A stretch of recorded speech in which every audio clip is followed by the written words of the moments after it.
And it is the guy who runs the whole operation over there, Sam Kennedy, on the phone right now. Hey, Sam, good morning. Good morning, Greg. How are you? I'm great. How are you? We're doing well, thanks. Excited to hear you say on Nesson last night that the ownership group has the resources when it comes to being buyers. As you start to think about that deadline coming up in a couple weeks, what are the main contributing factors when it comes to that decision from your perspective?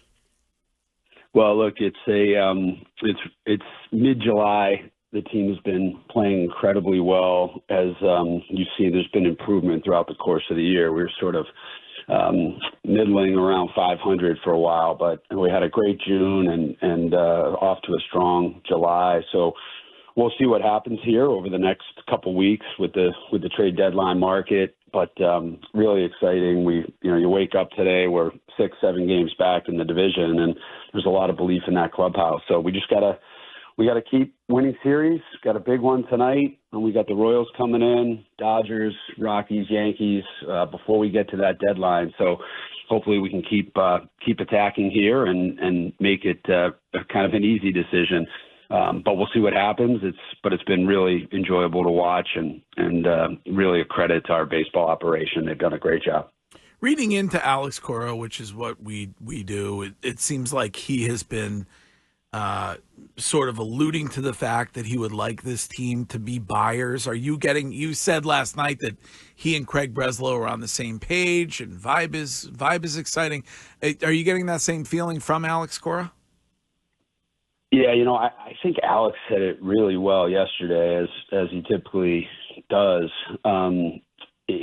You're never going to hear a manager or a coaching staff or players talk about trading players away or selling at the deadline. There's a very distinct belief in these guys that are in these positions that we can do something special. And, look, just to provide some context, Alex, Brez, and I go way back. We've been, on or off, we've been together since 2007, if you think about it. So there's great underlying relationship. There's been a lot of open and honest and candid conversations.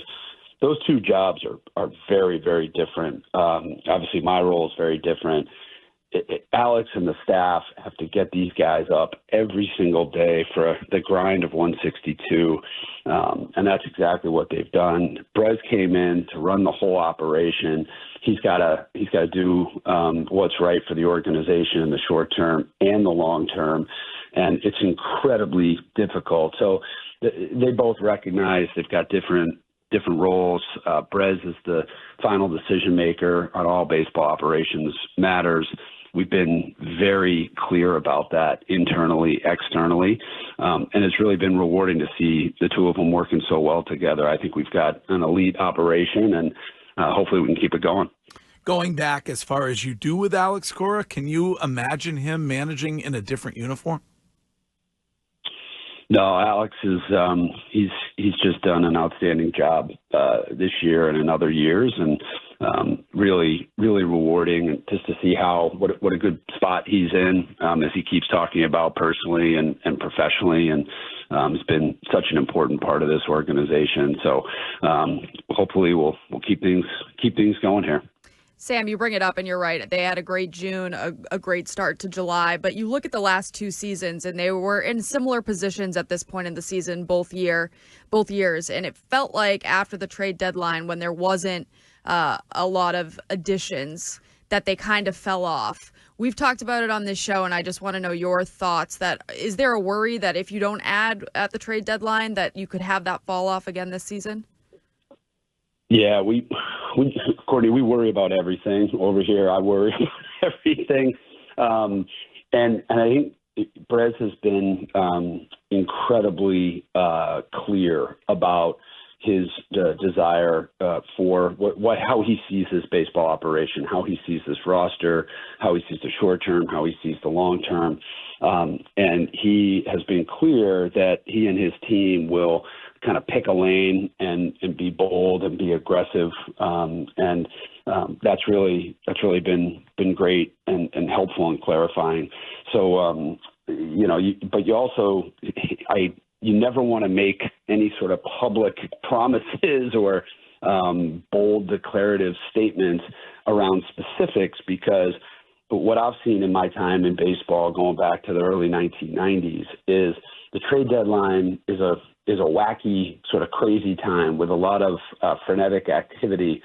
And the market is now just starting to develop. You're dealing with 29 other very sophisticated, very competitive front offices, and you just don't know how you're going to match up on potential deals to either, add or to move a guy out. You just don't know where it's going to go. So it's kind of foolish to predict or comment on what's going to happen. That said, behind the scenes, the collaboration, the candor, the daily communication with Brez and Alex and frankly, the whole front office and coaching staff has been great. And that started from the day Craig Breslow arrived, and it's been rewarding to see. So yeah, I know it's a non-answer in terms of the trade deadline, but the truth is, you don't know how it's going to play out until you get into that market and conversations really start to heat up, which they have not yet. But do you think that players do give up if they don't get what they've been asking for after a trade deadline?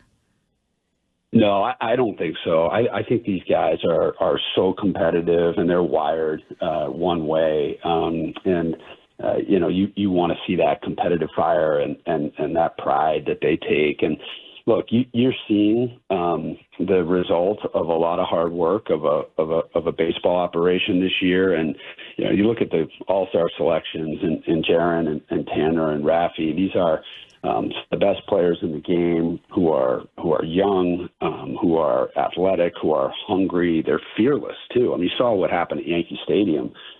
This is an exciting young group that is going to be together for a long, long time, and that's a good thing for Red Sox fans. And we're really excited about the present, and we're excited about the future. How much of the credit for that do you give to Alex Cora? Because Wiggy says the manager is not that important in Major League Baseball.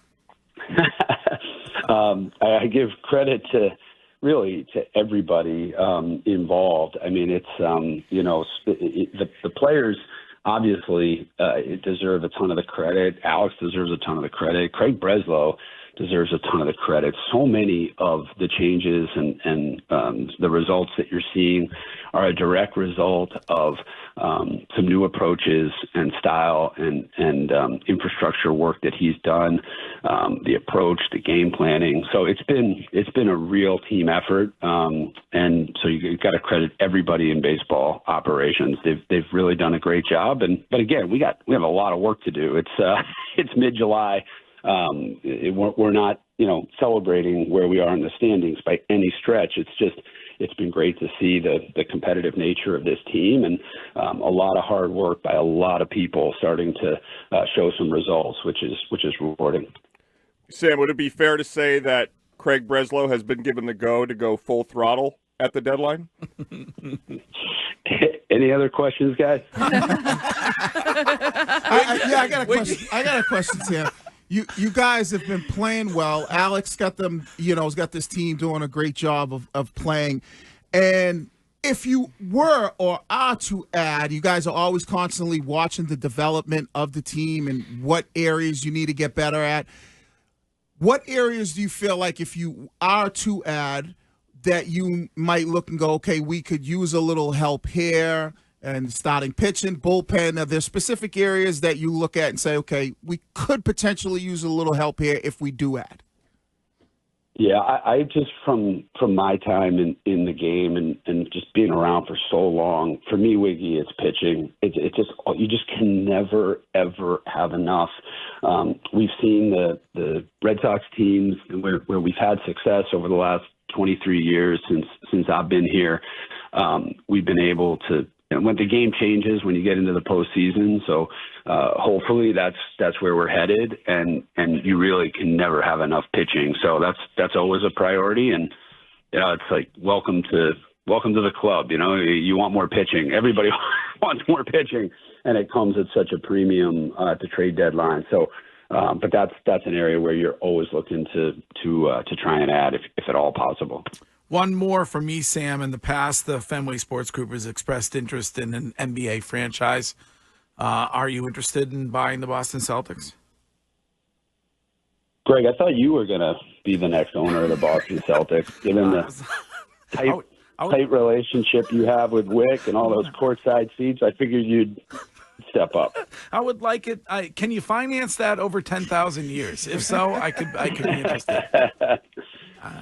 Look, I won't touch that one other than to say, and we publicly put out a statement around Wick and his family. Just as someone who grew up here, a Celtics fan, diehard Celtics fan in the '80s, and what they ushered in the new generation. Wick, has just done an amazing job, and it was an epic run this year. So far, my family are just huge Celtics fans. So really congratulate Wick and his family, and we'll see what the future holds for that organization. But he's committed to bringing in the right group. He said that publicly, so we'll see how that plays out. But we've got our hands full. But FSG would be the right group. Well, I'll let you start the campaign. Can I just do a quick one here, Sam? Yes. I'm no more full throttle. But just you said earlier in the interview that Alex and you and Breslow have had a long relationship, correct? That you guys have known each other for a while. Obviously those guys as Major League Baseball players, GMs, and managers, and me as a boring front office person. But yes, we've known each other for a long time.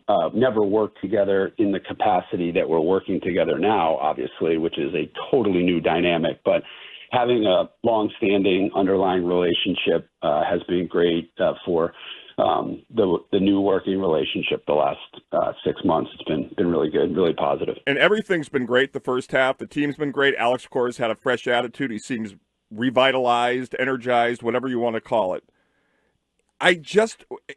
If he's not back here next year, will it be because he just doesn't align with the current way in which the organization is being run? In other words, you want him here, but he may not want to endure a longer rebuild. Does that make sense?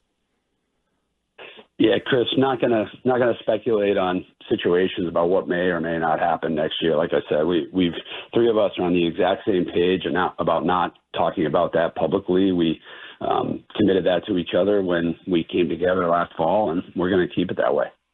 All right, Sam. Thanks. We'll talk to you again soon. Keep it going over there. Okay. Thanks, guys. Appreciate it. All right.